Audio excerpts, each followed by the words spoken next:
যে তোমাদের বিবেক থাকে, আকল যদি তোমাদের থাকে, তাহলে তোমরা নিশ্চিত জেনে রাখো এটা তোমাদের জন্য কল্যাণকর। আল্লাহু আকবার। আমার বন্ধুগণ, সে আকল এবং জ্ঞান আমাদের আছে কিনা এটা এখন আমাদের দেখার বিষয়। আমরা যদি দেখতে পারি, বিবেচনা করতে পারি, তবেই আল্লাহ রাব্বুল আলামিন আজকের মাহফিলের ফল আমাদেরকে দিবেন। যদি আমরা তা না পারি, ব্যর্থতার গ্লানি নিয়ে ফিরে যেতে হবে। এই ওয়াজ যখন করতেছিলাম আর কারোর কথা বেশি মনে পড়ে নাই, একজন ব্যক্তির কথা মনে পড়েছে। কেউ কি বলতে পারবেন তার নাম কি? আপনি বলতে পেরেছেন? আমার অন্য কারোর নাম মনে পড়ে নাই। মানুষ আমাকে ডেকে বলে, হুজুর আপনার কণ্ঠটা সাইদি সাহেবের সঙ্গে মিলে যায়। আমি বলেছি না, সাইদির সঙ্গে কাউকে কম্পেয়ার করো না, কেননা এমন একজন জীবন্ত আল্লাহর ওলি ছিলেন, তার কথা যেন আজ আমরা অক্ষরে অক্ষরে প্রমাণ পেয়ে যাই। তিনি যা বলেছেন তা যেন দিবালোকের ন্যায় সত্য। তিনি বলেছিলেন, আমাদের যারা রাজাকার বলে, আমাদের যারা মৌলবাদ বলে, তারা হলো আগাবাদ। আগা থাকে উপরে আর মূল হলো নিচে। মূলে হলাম আমরা 12 কোটি, আর উপরে তোমরা আগাবাদী কয়জন আছো? নিচে ধরে যদি 12 কোটি মিলে একটু যদি গোড়া ধরে নাড়া দেই, তাহলে উড়ে গিয়ে মামু বাড়ি দিল্লি যা পড়বা। সত্যি সত্যি কোন দেশে যায় নাই, দিল্লি চলে গেছে, আবার দিল্লি যা বসে নাই। এই দেশটা যেন ঠিক মতো চলতে না পারে, এই দেশে যেন অস্থিতিশীল পরিবেশ সৃষ্টি হয়, এর যত ষড়যন্ত্র আছে চালায় যাচ্ছে। ধরে বলেন ঠিক কিনা? আমরা বলেছি, আমরা কোন ভারতের কোন আগ্রাসনকে ভয় পাই না। আমরা মুসলমান। আমরা কি? আওয়াজ দেব না, আমরা কি? আমরা কোন ভারতের আগ্রাসনকে ভয় পাই না। ভারত আমাদেরকে চোখ গরম দেখায়, আমাদের পেঁয়াজ বন্ধ করে দিবে, আমাদের আলু বন্ধ করে দিবে। আমার দেশের নেতারা বলেছেন, আমরা পেঁয়াজ আর আলু টাকা দিয়ে কিনে খাই, মান্দা খাই না। কথা বলেন ঠিক কিনা? তোমরা দিবা না, আমরা অন্য দেশ থেকে আনবো। আমাদেরকে যদি চোখ রাঙিয়ে কথা বলো, এই চোখ আমরা তুলে দেব। আপনি অবাক হবেন, বাংলাদেশের ঢাকা বিশ্ববিদ্যালয়ের মতো জায়গায়, সেখানে আল্লাহু আকবারের তাকবীর দূরের কথা, টুপি মাথায় দিয়ে হাঁটলেই বিগত 15 বছরে তার জীবন মরণ লড়াই হয়ে গেছে। আবরারকে হত্যা করেছিল ওরা। জিজ্ঞাসা করেছিল, কেন হত্যা করেছো? বলছে, তার কার্যকলাপের মধ্যে শিবিরের গন্ধ পেয়েছিলাম। সে 5 ওয়াক্ত নামাজ পড়ে, টাকনোর উপরে কাপড় পড়ে। কথা বল না কেন? এটাই ছিল তার অপরাধ। এর মানে হলো, ওই ঢাকা বিশ্ববিদ্যালয়ে কেউ টাকনোর উপরে কাপড় পরেও করতে পারতো না, সন্দেহ করে ধরে ফেলত।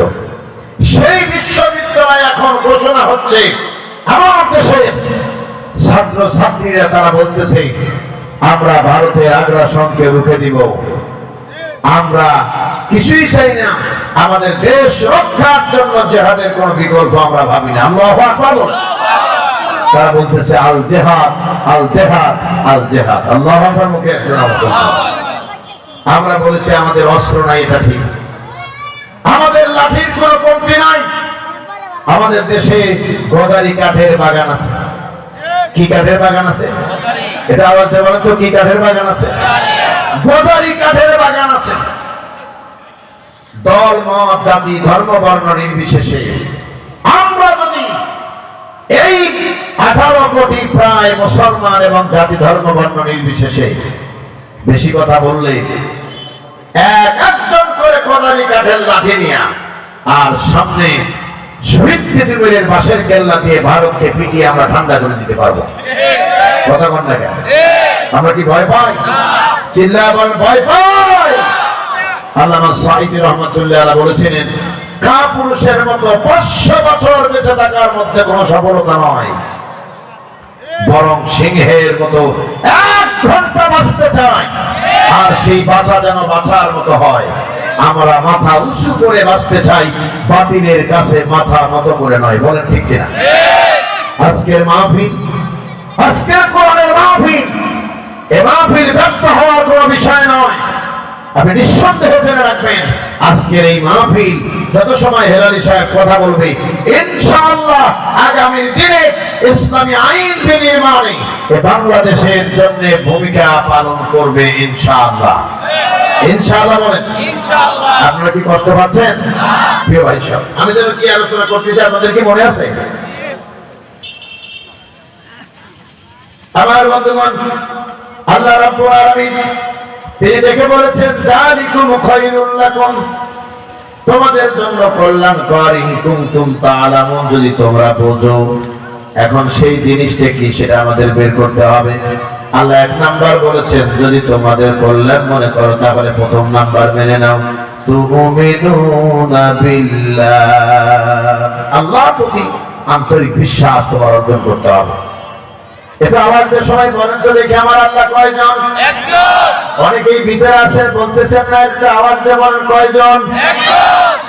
এক আল্লাহ যদি আমরা গোলামি করতে পারি, এক আল্লাহকে যদি আমরা বিশ্বাস করে মেনে নিতে পারি, এই মুসলমান ফাঁসির মঞ্চে দাঁড়াবে, তাও বাতিলের কাছে মাথা নত করবে না। কেননা তার অন্তরে জাগ্রত হয়েছে, জমিন যার আইনও চালাতে হবে তার। আমরা এমন নেতার কোন চরিত্র অনুসরণ করি না যে নেতার পিএ 400 কোটি টাকা চুরি করে খায়। এ নেতার কোন চরিত্র আমরা অনুসরণ করি না, বলো ঠিক কিনা? বরং আমরা অনুসরণ করি ওই নেতার চরিত্র যে নেতার 63 বছরের জিন্দেগিতে 8 সেকেন্ডের জন্য তিনি মিথ্যা কোন আশ্রয় নেন নাই। সংগ্রামী ভাইয়েরা আমার, তুমিনুনা বিল্লাহ, আল্লাহর প্রতি ঈমান। জবাব চাইলাম আল্লাহ কয়জন? আপনারা বললেন একজন। এই প্রমাণ আল্লাহ রাব্বুল আলামিন কোরআনে অগণিত দিয়েছেন। আল্লাহ পাক বলেছেন, কুল হুয়াল্লাহু আহাদ, বলেন সবাই, কুল হুয়াল্লাহু আহাদ, আল্লাহুস সামাদ, لم يلد ولم يولد ولم يكن له كفوا أحد। আল্লাহ পরিচয় দিলেন, মানবতার নবীকে আল্লাহ ডেকে বললেন, নবী আপনি বলে দেন, তোমরা আল্লাহকে নিয়ে বিভিন্ন মন্তব্য করতেছো, কথা বলতেছো, তার পরিচয় জানতে চাচ্ছ। আমার আল্লাহর পরিচয় হলো তিনি এক এবং অদ্বিতীয়, তার কোনো শরীক নাই, তিনি দুনিয়ার কারো মুখাপেক্ষী নয়। পক্ষান্তরে পৃথিবীর সব মানুষ, সব সৃষ্টি তার দিকে মুখাপেক্ষী। জোরে বলেন সুবহানাল্লাহ। পৃথিবীর সব তার দিকে মুখাপেক্ষী। এই পৃথিবীর যত স্বৈরাচার ছিল, যত ক্ষমতাধর ব্যক্তিরা ছিল, সব তার দিকে মুখাপেক্ষী। ফিরআউন, নমরুদ, হামান, কেউ তার কর্তৃত্বের উপরে কর্তৃত্ব করতে পারে নাই। বিগত দিনে আমরা দেখেছিলাম আওয়ামী লীগ সরকার 15 বছর কর্তৃত্ব করেছিল, নিজেদের দলমল সাজায় দিয়া, নিজেদের ইচ্ছা মতে প্রশাসন বসায় দিয়া মানুষের উপর অত্যাচার, জুলুম, নির্যাতন করেছিল। শেষ রক্ষা হয় নাই। ঘোষণা দিয়েছিল আমাদের টার্গেট হলো 2041। কথা বলে ওয়াদুকাদের বলতো, দেখতে দেখতে 15 বছর, সামনে আরো 5 বছর, মানুষ বাঁচে কত বছর? আমাদের টার্গেট হলো 2041। আল্লাহ পাক বললেন 2041 লাগবে না। 17 বছর আগে 2024-এর 37 জুলাই উইকেট পতন করে দেব সব, আর অকালে গর্ভপাত হয়ে যাবে। জোরে বলেন ঠিক কিনা? তারা কি আর দাঁড়াতে পেরেছে? চিল্লায় বলেন পেরেছে? আমাদের কোরআনের পাখি বলছিলেন, মারতেছো, ধরতেছো, অত্যাচার করতেছো, জুলুম করতেছো, করতে থাকো। এমন একদিন আসবে যেদিন পালানোর জন্য ইন্দুরের গর্ত পর্যন্ত খুঁজে পাবা না। তিনি বলেছিলেন, তার সেই কথাগুলো আমার মনে পড়ে। আমি বলি না যে আল্লামা সাঈদীর বক্তব্য আমি সবসময় শুনি, আমার গাড়ির ক্যাসেটেও বাজে না, খুব কম বাজে, আমি শুনি না অন্তত, কারণ আমার কণ্ঠ যেহেতু ওইদিকে ডেলিভারি।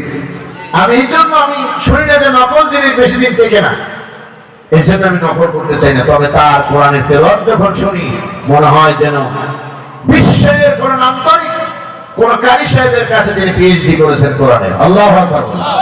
আবার তার কণ্ঠের যখন বাংলা শব্দ শুনি সবচেয়ে বেশি অবাক হই। বোধ হয় বিশ্বের সবচেয়ে দামি বিশ্ববিদ্যালয় থেকে তিনি বাংলাতে পিএইচডি করেছেন। এত সুন্দর ভাষা, সামরিক ভাষায় তিনি কথা বলতেন। সদাহাস্য মানুষটাকে ধরে নিয়ে জেলখানা থেকে বের করে নিয়ে মেডিকেল ক্লিনিক এর মাধ্যমে তাকে দুনিয়া থেকে বিদায় করে দেওয়া হলো। আমরা বলেছি আজ হোক কাল হোক ইসলাম কায়েম হলে এর বিচার জনসম্মুখে করা হবে। বলেন ঠিক কি? এর বিচার আমরা জনসম্মুখে করবো ইনশাআল্লাহ। ইনশাআল্লাহ বলেন। আপনারা কি ভয় পান? আর চিল্লাবার ভয় পান? আমার বন্ধুগণ, আপনারা কষ্ট দিবেন না। আমি বারবার করে দেখতে হচ্ছে, আমাকে সময় মতো আমাকে এখান থেকে বিদায় নিতে হবে। এই মর্মে আমি আপনাদের কাছে দুঃখ প্রকাশ করছি। আমাকে চলে যেতে হবে এখান থেকে, 9:30টায় আমি বিদায় নেব। এই মর্মে আমি কর্তৃপক্ষের সঙ্গে ওয়াদাবদ্ধ হই আমি আপনাদের মঞ্চে এসে কথা বলতে এসেছি। আলহামদুলিল্লাহ বলেন। আমার বন্ধুগণ, তাহলে কথাটা আমি কোথায় রেখেছি মনে আছে? তুমিনুনা বিল্লাহর ব্যাখ্যা করতে গিয়ে বলেছি আমার আল্লাহ এক, দলিল দিয়েছি সূরা ইখলাসের, সেখান থেকে বর্ণনা করেছি পৃথিবীর সব তার মুখাপেক্ষী, কিন্তু তিনি কারোর মুখাপেক্ষী না। তিনি বলেছেন লাম ইয়ালিদ ওয়া লাম ইউলাদ, তিনি কারো কাছ থেকে জন্ম নেন নাই এবং কাউকে তিনি জন্ম দেননি। ওয়া লাম ইয়াকুল লাহু কুফুয়ান আহাদ, হে নবী আপনি বলে দেন আমার সমকক্ষ আসমানেও কেউ নাই, জমিনেও কেউ নাই। এবার যদি আল্লাহকে এক বলে মানতে চাও, কিশোরগঞ্জের মুসলমান মারামারি, আমরা যদি আমার রব্বুল আলামিনকে এক বলে মানতে চাই, কয়েকটা জিনিসের পরিপূর্ণ গ্যারান্টি আমাদের দিতে হবে। এক নাম্বার, একটু আওয়াজ দিয়ে বলেন তো ক্ষমতার মালিক কে? যারা বলতেছেন না, নিঃসন্দেহে মনে আপনাদের সন্দেহ আছে, এটা আওয়াজ দিয়ে বলতে হবে ক্ষমতার মালিক কে? ওই আল্লাহ রাব্বুল আলামিন, তিনি ক্ষমতার মালিক। তিনি বলেছেন ইন্নাল্লাহা আলা কুল্লি শাইইন কাদির। হ্যাঁ নবী আপনি বলে দেন সকল ক্ষমতা কেবলমাত্র মালিক আমার আল্লাহ রাব্বুল আলামিন। সুবহানাল্লাহ। সুবহানাল্লাহ। ক্ষমতার দাপট, সমতার দাপট, অন্যায় অবিচার খুন খারাপি, এত কিছু অন্যায় করেছে, তাও কোনোদিন তারা নত হয়ে কথা বলে নাই। আপনারা বলতে পারেন অনেকেই, সবাই বলবে না, দুই একজন বলতে পারেন যে হুজুর বিগত 15 বছরের কথা বলা দরকার নাই। কিন্তু আমার জীবনে যতগুলো রাত তাদের ভয়ে দূরে দূরে পালাতে হয়েছে। আমার যে গাড়ি ব্যবহার করি, এই গাড়িটাও 14 দিন জেল কাটতে হয়েছে। আবার যিনি চাকরি করতেন তারও জেলে যেতে হয়েছিল। অনুরূপ ভাবে কত মসজিদের চাকরি বিনা কারণে চলে গেছে, খবর নাই। মার কলিজা শুকিয়ে গেছে, আত্মীয় স্বজনের কলিজা শুকিয়ে গেছে। আমাদের কোনো অপরাধ ছিল না, একটা অপরাধ ছিল, আল্লাহর জমিনে আল্লাহর দ্বীন কায়েম করতে হবে। আমার বন্ধুগণ, আমি তো মনে করি বাংলাদেশের মুসলমান হয়ে জন্ম নিয়ে যেমন সৌভাগ্য, আবার তেমনই দুর্ভাগ্য। সৌভাগ্য হলো যে আমরা মুসলিম একটা দেশে বসবাস করতে পারি, আর দুর্ভাগ্য হলো আমাদের জন্য বাংলাদেশে মুসলমান ঘরে জন্ম নিয়ে 90 জন মুসলমান আল্লাহ বলে দাবি করে আজ পর্যন্ত পার্লামেন্টের অধিবেশনে আমার আল্লাহ আইন দিয়ে দেশ এবং সমাজ চালাতে পারি নাই। এর চেয়ে বড় ব্যর্থতা আর কিছুই হতে পারে না। অথচ যদি হাত ধরে বলি, আদমশুমারিতে রিপোর্টে বলি আমরা কতজন মুসলমান, আমরা নিশ্চয়ই বলবো আমরা শতকরা প্রায় 92 জন মুসলমান। এই 92 জনকে যদি বলা যায় আপনার কোরআন কার কিতাব, 92 জনই বলবে আল্লাহর কিতাব। কথা বলেন না কেন? 92 জনকে যদি বলা যায় বলেন তো কোরআনে কোনো ভুল আছে নাকি? উল্টা হুজুরকে গলা টিপে ধরবে বলেন কি? ঠিক না বলেন? অথচ এই বাংলাদেশের ভূখণ্ডে দাঁড়িয়ে শতকরা 92 জন মুসলমান বলেই আমার দেশের গরুর গোশতের দাম এখন 700 টাকা কেজি। ইন্ডিয়াতে আমি যে সমস্ত এলাকায় গিয়েছি, কুচবিহারে যখন গেলাম জিজ্ঞাসা করলাম গোশত কত টাকা কেজি, ওরা বললেন 130 টাকা কেজি। কলকাতাতে জিজ্ঞাসা করলাম কত, সম্ভবত তারা বললো 200 প্লাস, এরপরে 200-250 টাকা কেজি। এইভাবে গোশত তারা বিক্রি করছে। তারা তাদের দেশে গরু অভাব নাই, তাদের দেশে মুসলমানের অভাব, ধরে বলেন ঠিক কিনা? আমরা এত পরিমাণ মুসলমান হওয়ার পরেও আজও আমরা ঐক্যবদ্ধ হতে পারি নাই বলেই আমাদেরকে এখন পর্যন্ত আমার আল্লাহ রাব্বুল আলামিন দ্বীন কায়েমের পথে আমরা অবিচল থেকে আল্লাহর দ্বীন দিয়ে সমাজ এবং রাষ্ট্র কায়েম করতে পারি না। এটা হলো আমাদের ব্যর্থতা, চিল্লা বলেন ঠিক কিনা? এটা হলো আমাদের চরম ব্যর্থতা। মুসলমানেরা যে কথা বলতেছিলাম, কোন ব্যক্তি যদি আল্লাহকে আল্লাহ বলে মানতে চায় এবং আল্লাহ রাব্বুল আলামিনের প্রতি ঈমান পরিপূর্ণ অর্জন করতে চায়, তাহলে এক নাম্বার তারে মেনে নিতে হবে। জেনে রাখবেন মুসলমানেরা, সেই মানার নাম হলো আল্লাহ। আল্লাহ ক্ষমতার মালিক।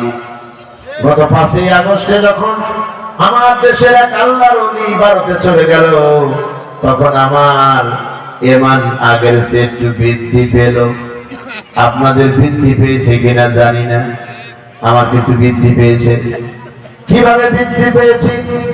আসলে যে আল্লাহ রাব্বুল আলামিনের কাছে অপরাধীরা ধীরে ধীরে সময় পায়, আবার যখন তিনি ছাড় দিয়ে যখন ধরে ফেলেন, তখন আর তার ধরা থেকে কেউ তারে বাঁচাতে পারে না। একই পুলিশ বাহিনী, একই রাত, একই বিজিবি, একই সেনাবাহিনী, যারা তাদেরকে পৃষ্ঠপোষকতা করে কোন রকমের নির্বাচন ছাড়াই তারা ক্ষমতায় বসায় দিয়েছিল। ওই মানুষগুলোর উপস্থিতিতে ছোট ছোট বাচ্চারা মিছিল করতে লাগলো। পরিচিত একটা শব্দ ব্যবহার করে যে রাজাকার দিয়া এদেশের বড় বড় ইসলামিক পণ্ডিতদেরকে ফাঁসির মঞ্চে ঝুলিয়েছিল, ওই রাজাকার শব্দ মুখ দিয়ে বের করে দিয়ে আমার আল্লাহ রাব্বুল আলামিন গদি থেকে কান ধরে তুলে দিল। একেবারে ফেরাউনের মতো কাজ। কিভাবে ফেরাউনের মতো কাজ? ফেরাউন তো ছিল অত্যাচারিত একজন নেতা।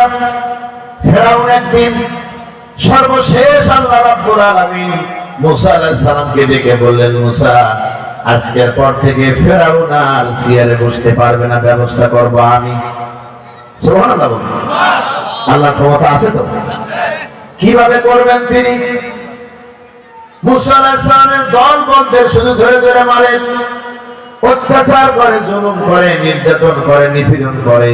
আল্লাহ পাক বললেন, মুসা রে, ফজর হওয়ার আগে তোমার যত কর্মী আছে এইগুলো নিয়ে তুমি বেরিয়ে যাও। বলে, আল্লাহ কোন দিকে যাব?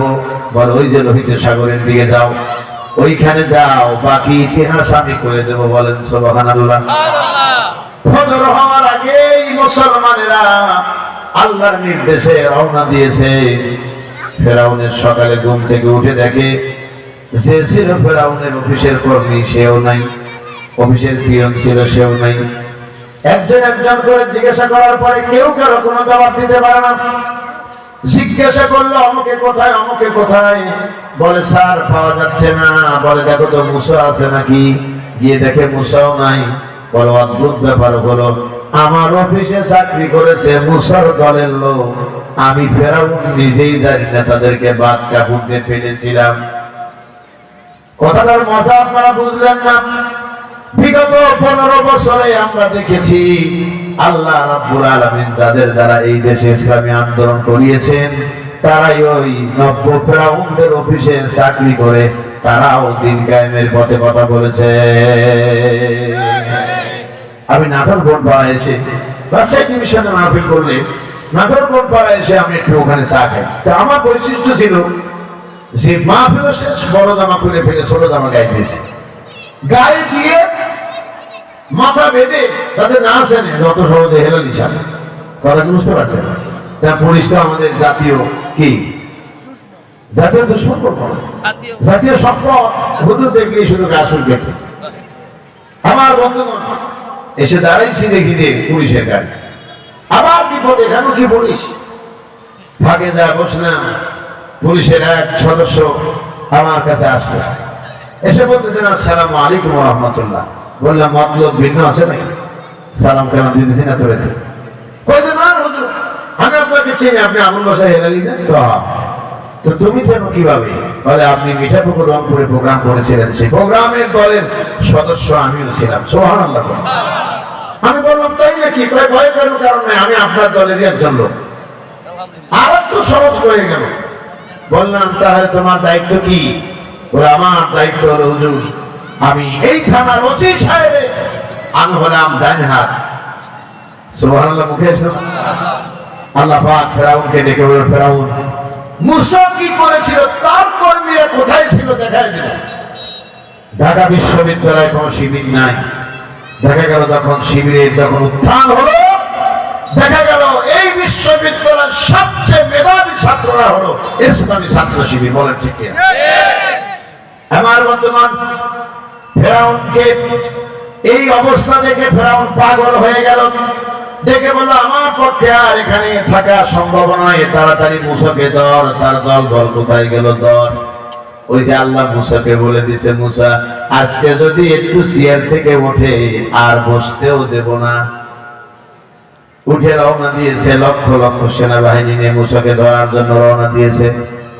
মুসা আলাইহিস সালাম তখন তিনি লোহিত সাগরকে পিছনে রেখে মিঠি মিঠি বাতাস আর নদীর ধারের পানির বাতাস কেমন লাগে বলেন? বড় মিষ্টি লাগে। মুসা আলাইহিস সালাম সেখানে বসে থেকে আমার আল্লাহ যে তার জাবুর কিতাব দিয়েছিলেন, সেই জাবুর কিতাব থেকে তার উম্মতদেরকে ওয়াজ করে শুনাইতেছেন। বলেন সুবহানাল্লাহ। সবাই যখন মনোযোগ দিয়ে ওয়াজ শুনতেছেন, পাশে থেকে একজন ডেকে বললেন, মুসা ওই যে দেখতে পাচ্ছ চতুর্দিকে ধুলা উঠতেছে, তিন দিক থেকে লাঠিয়াল বাহিনী অস্ত্র শস্ত্র সজ্জিত হয়ে তোমাকে ধরার জন্য, আমাদের ধরার জন্য আসতেছে। মুসা আলাইহিস সালাম বক্তব্য বাদ দিয়ে তিনি দৌড়ে পালায় যান নাই, তিনি পিছন দিকে নদীতে ঝাঁপ দেন নাই। তিনি কোরআন শরীফের একটা আয়াত আল্লাহ তুলে ধরলেন। মুসা নবী ডেকে বললেন, কাল্লা, কখনো নয়, আমি দৃঢ়ভাবে বিশ্বাস করি আমার আল্লাহ রাব্বুল আলামিন অবশ্যই তিনি আমাকে রাস্তা দেখায় দিবে। ও মুসলমান, ও করিমগঞ্জের মুসলমান, চিৎকার দিয়ে বলো আল্লাহু আকবার। কারণটা হলো তিন দিক থেকে লাঠিয়াল বাহিনী নিশ্চিত মাথায় এসে মারবে। সেইখানে বলতেছে, কাল্লা, কখনো নয়, আমি দৃঢ়ভাবে বিশ্বাস করি আমার আল্লাহ আমাকে রাস্তা বের করে দিবেন। উম্মতেরা তো প্রশ্ন করতে পারতেন, এই দিক থেকে ফেরাউন, সামনে থেকে ফেরাউন, বামে থেকে ফেরাউন, পিছনে তো নদী, আপনি যাবেন কোথায়? কোথায় রাস্তা পাবেন? ঠিক না বলেন? তারাও মুসা নবীর উপরে আত্মবিশ্বাস বেড়ে গেল। মুসাকে আল্লাহ বলেন, হাতে এটা কি? বলে লাঠি। বলে এটা দিয়ে কি করো? বলে আল্লাহ ছাগলকে গাছ থেকে পাতা পেরে খাওয়াই, আর একদিন তুমি জাদুকরদের জাদুর মঞ্চে দিয়েছিলে অজাগার বানায়া, আজকে একটু কেরামতি দেখাও। সুবহানাল্লাহ বলেন। লাঠিটা উঠায়া আল্লাহ পাক মুসাকে নির্দেশ দিলেন, একটু আস্তে করে নদীতে বাড়ি মারো। কিতাবের ভিতরে এসেছে মুসা আলাইহিস সালামের যে নবী হিসেবে শক্তি, এত জোরে তিনি পানিতে বাড়ি মারেন নাই, বরং আস্তে করে তুলে একটু শো করলেন।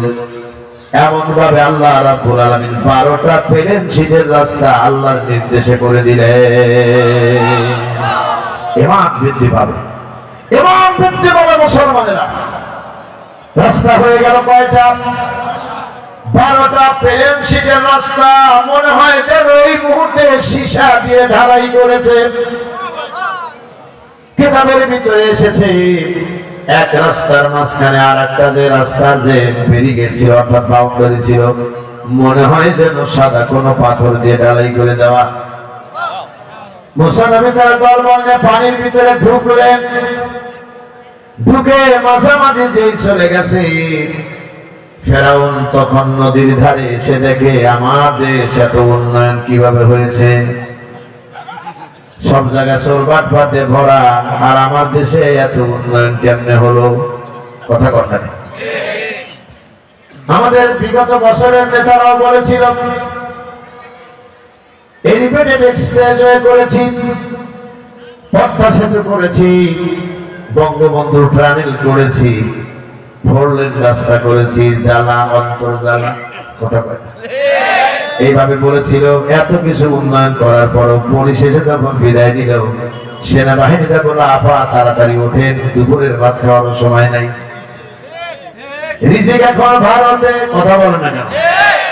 আপনি উড়াল দিলে আপনিও বাঁচবেন, আমাদেরও প্যান্ট বাঁচবে। যেভাবে ছেলেরা রওনা দিয়েছে তাতে কোনো উপায় নাই। কয়েক মিনিট পরে উড়াল দেওয়ার পরে এমন ভাবে ভিতরে ঢুকেছে, যেন মনে হয় যা আছে সব বের করে নিয়ে হাজির হয়েছে। আল্লাহ ডেকে বলেছে, বান্দা আমি যারে ছাড় দিয়েছি সে চলছে, আবার যারে ধরেছি কেউ তারে বাঁচাতে পারে না।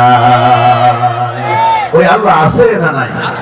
এটা আওয়াজ দিয়ে বলো, আছে না নাই? সংগ্রামী ভাইয়েরা আমার, কষ্ট হয়ে গেল আপনাদের নাকি?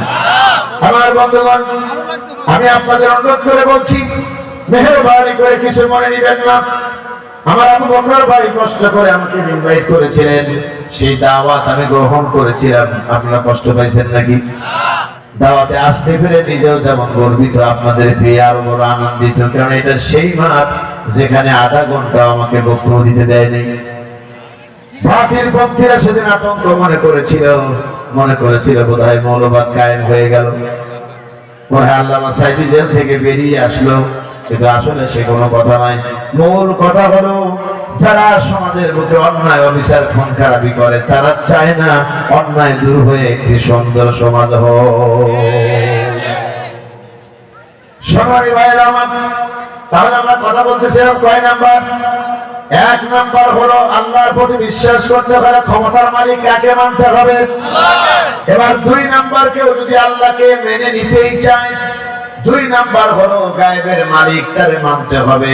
একটু আওয়াজ দিয়ে বলেন তো, গায়েবের মালিক কে? আল্লাহ পাক বলেছেন, আল্লাযীনা ইউমিনুনা বিল গায়ব। অদৃশ্যের মালিক হলেন তিনি। সুবহানাল্লাহ বলেন। এই অদৃশ্যের মালিকানা কাউকে আল্লাহ তিনি দেন নাই। জেনে রাখো মুসলমানেরা, কেবলমাত্র গায়েবের মালিক এবং গায়েবের খবর তিনি জানেন।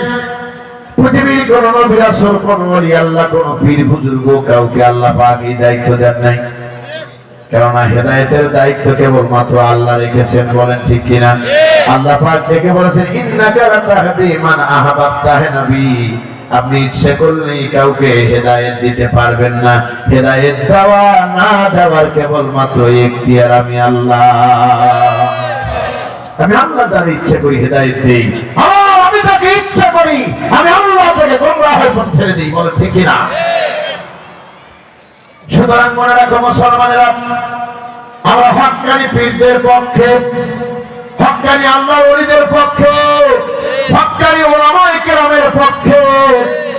এই বলে এই নয় যে পীরের নামের যারা ভণ্ডামি করে এদের বিরুদ্ধে আমরা চলি, তার কারণ ইসলামে কোনো ভণ্ডর জায়গা নাই। যা কোরআনে নাই, যা হাদিসে নাই, যা আমার বিশ্বনবী এবং তার সাহাবী কর্তৃক সমর্থিত নয়, তা আমরা মানি না। বলেন ঠিক কিনা? তাকে আমরা মানি, তা আমরা মানি। সংগ্রামী ভাইয়েরা আমার, বিনয়ের সঙ্গে অনুরোধ করছি, খেয়াল করেন, গায়েবের মালিক আল্লাহ, এই কথা মেনে নিলে বিপদ আছে না নাই? এই যে বোঝেন নাই, এই জন্য বলছি আপনারা ওয়াজ বোঝেন নাই। সংগ্রামী ভাইয়েরা আমার, অদৃশ্যের মালিককে কেউ যদি মেনে নেয়, দ্বিতীয় আর কোন সত্তাকে মেনে নেওয়া দিতে সে পারবে না। এই জন্য বেলাল রাদিয়াল্লাহু তাআলা আনহু, খাব্বাব, খুবাইব রাদিয়াল্লাহু তাআলা আনহুমা এবং অন্যান্য যত সাহাবা আজমাইন যারা এই পথে এসেছিলেন, তারা কখনোই তারা অদৃশ্যের মালিককে মেনে নিয়ে তারা জীবনে কোনোদিন শান্তিতে ঘুমাতে পারে না।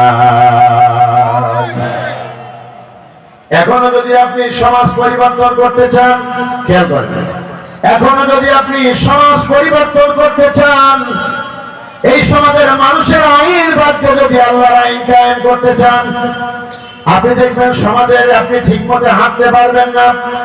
আপনার বিরুদ্ধে এটা রিপোর্ট দিবে, এটা রিপোর্ট দিবে, কথা বলবেন না।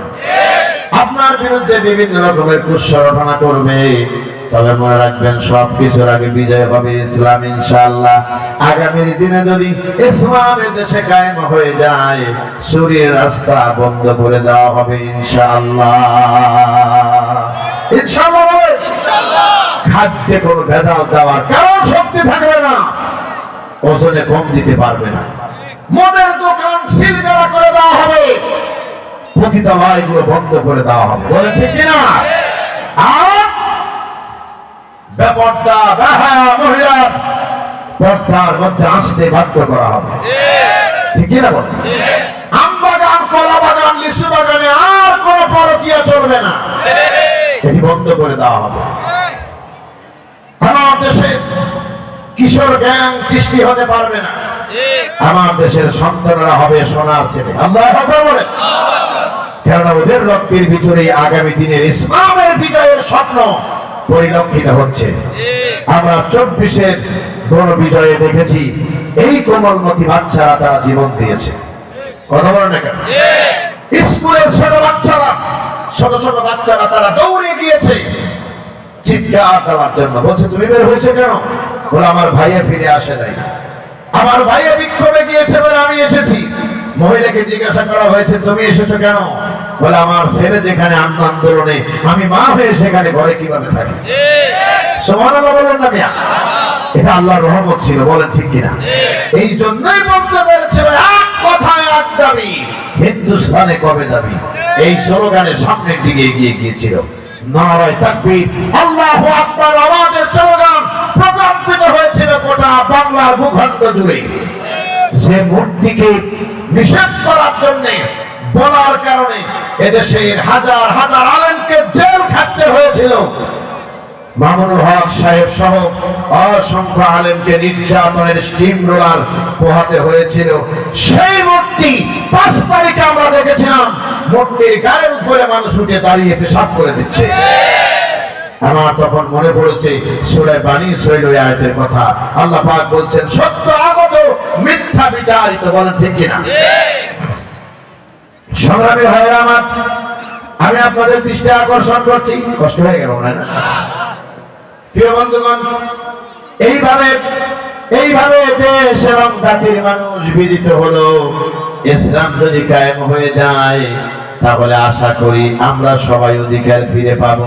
বৈষম্য দূর করতে চাইলে কোরআনের আইনের কোনো বিকল্প নাই। এর মধ্যেই কেবলমাত্র বৈষম্য মুক্ত, এছাড়া বাকি সব হলো দুর্নীতি। বলেন ঠিক কিনা? আমরা সব দেখেছি, আর কিছু দেখতে চাই না। সংগ্রামী ভাইয়েরা আমার, 2 নাম্বারটা হলো কি? গায়েবের মালিককে মানতে হবে। এবার 3 নাম্বারটা হলো যদি তুমি আল্লাহকে মেনেই নিতে চাও তাহলে তোমার জন্য 3য় নাম্বার হলো আল্লাহর গুণের উপরে ঈমান আনতে হবে। এত গুণে গুণান্বিত তিনি, এত সুন্দর চেহারা করে আমাকে আপনাকে বানালেন। আল্লাহ বলছেন ফি আইনি সূরাতিন মা শাআ রাক্কাবাক। বান্দা যেখানে যেটা প্রয়োজন ছিল, যেমন প্রয়োজন ছিল ঠিক তেমনি আমি তোমারে দিয়েছি। তোমার নাক দরকার ছিল মাঝখানে, এখানেই দিয়েছি। চোখ দরকার ছিল, চোখ দিয়েছি। কপাল দিয়েছি, জিহ্বা দিয়েছি। তোমার জন্য দাঁত দিয়েছি, ঠোঁট দিয়েছি। সবকিছু দিয়ে আমি আল্লাহ রাব্বুল আলামিন ইচ্ছা মতো সুন্দর করে বানাই দিয়া তোমাকে ইসমে তাফসীরের সিগে ব্যবহার করে দিলাম। আল্লাহ বলছেন লাকাদ খালাকনাল ইনসানা ফি আহসানি তাকওয়িম। আল্লাহু আকবার, চিল্লায়ে বলো আল্লাহু আকবার। এত সুন্দর করে তোমারে বানালাম বান্দা, এই বানানোর প্রশংসা তুমি আমার করো, কেননা সকল গুণের মালিক আমার আল্লাহ রাব্বুল আলামিন। ওয়া ইন তাউদ্দু নি'মাতাল্লাহি লা তুহসুহা।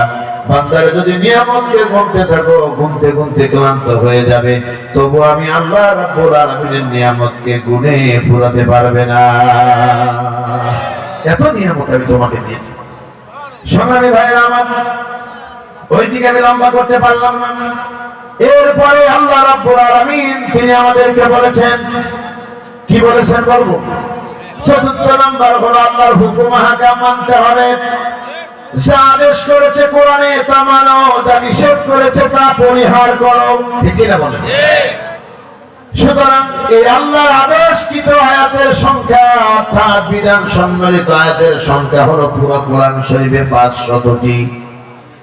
আমার দেশের অনেক মুসল্লি আছে, নামাজ আল্লাহর বিধান মানে, রোজা আল্লাহর বিধান মানে, হজ আল্লাহর বিধান মানে, যাকাত আল্লাহর বিধান মানে, কিন্তু আন আকিমুদ্দিন, আমার আল্লাহর জমিনে মানুষের আইন বাদ দিয়ে আল্লাহর দ্বীন জমিনে কায়েম করতে হবে, এ কথা বলতে গেলেই মানুষের অনেকের কলজায় আগুন লেগে যায়।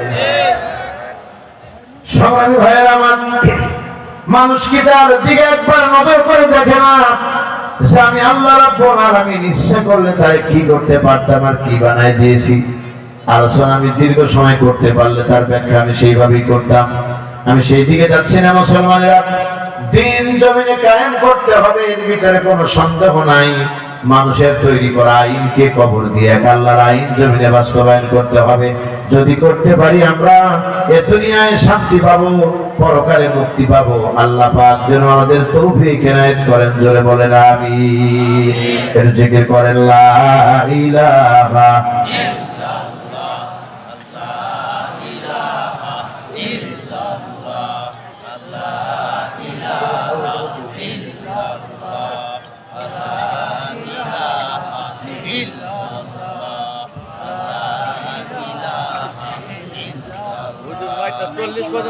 লা ইলাহা ইল্লাল্লাহু মুহাম্মাদুর রাসূলুল্লাহ। বলুন সাল্লাল্লাহু আলাইহি ওয়াসাল্লাম। সংগ্রামী ভাইয়েরা আমার, হাবিবুল মুনির সাহেব কিশোরগঞ্জে ঢুকেছেন, আলহামদুলিল্লাহ বলেন। আলহামদুলিল্লাহ। উনি আসবেন, উনি কথা বলবেন। তবে আমার পরামর্শ হলো, আমাকে যে সময় আপনারা বলেছেন একটা মানুষের জন্য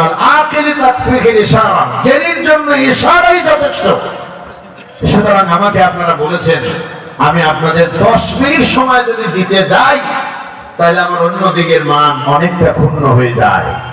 আমাকে আপনারা আজকের মতো ছেড়ে দেন, আর জীবনে দাওয়াত না দিলেন। কথা কি বুঝতে পারছেন? তারপরও আমি আমার ইজ্জতকে ভুলণ্ডিত হতে দিব না, ইনশাআল্লাহ। আমি আপনাদের সাথে এখন 6 মিনিট সময় আপনাদের সাথে আমি আছি। এই 6টা মিনিট আমি কথা বলবো, আর আপনারা দয়া করে আমার কাছে সময় চাইেন না। কেননা আমি চাবো না এই জন্যে, আবু বকর আমার খুব কাছের একজন মানুষ। আজ থেকে 2 বছর আগে আমাকে অনলাইনে প্রোগ্রাম শুনে যখন আমাকে দাওয়াত করেন, তখন তার মনের ভিতরে ক্ষুধা ছিল অনেক, কিন্তু তখন সরকারি চাপ ছিল ব্যাপক। তার মধ্য দিয়ে যখন আমাদেরকে একটা মঞ্চে দাঁড় করিয়েছেন, দুর্ভাগ্য এই জাতির জন্য সেদিন আমাকে কথা বলতে দেওয়া হয়নি। আমার বক্তব্য যখন জনগণ বারবার বলছে সময় বাড়াতে হবে, তখন সেই মাহফিল অর্থাৎ হঠাৎ করে স্ট্রোক করে যেমন মানুষ মারা যায়, ঠিক এইভাবেই বন্ধ করে দেওয়া হলো। আমি শুধু এতটুকু কথা বলছি, আজকের মাহফিল 10 মিনিটে কিছু হবে না, কিন্তু আমার কথার মুখের কথার কোনো দাম থাকবে না। এটা হলো মূল সমস্যা। আমি পড়েছি আধা ঘন্টা নয়, বরং আরো 2 ঘন্টা ওয়াজ করতে আল্লাহর রহমতে আবুল বাশার হেলালি সক্ষম, আলহামদুলিল্লাহ বলেন। আপনারা কি আমার কথা রাগ করলেন? একটু চিৎকার দিয়ে আল্লাহু আকবার বলেন তো। আমার বন্ধুগণ, তাহলে আমরা, আল্লাহ বলছেন যালিকুম খায়রুল লাকুম, এটা তোমাদের জন্য কল্যাণকর, ইন কুনতুম তা'লামুন, যদি তোমরা সেটা অনুধাবন করো। সেই কল্যাণকর কাজের 1 নাম্বার কাজ হলো আল্লাহর প্রতি ঈমান। কার প্রতি ঈমান? বলতে হবে সবাইকে, কার প্রতি ঈমান? আল্লাহর প্রতি ঈমান। এবার 2 নাম্বার হলো রাসূলিহি, তার রাসূলের প্রতি ঈমান।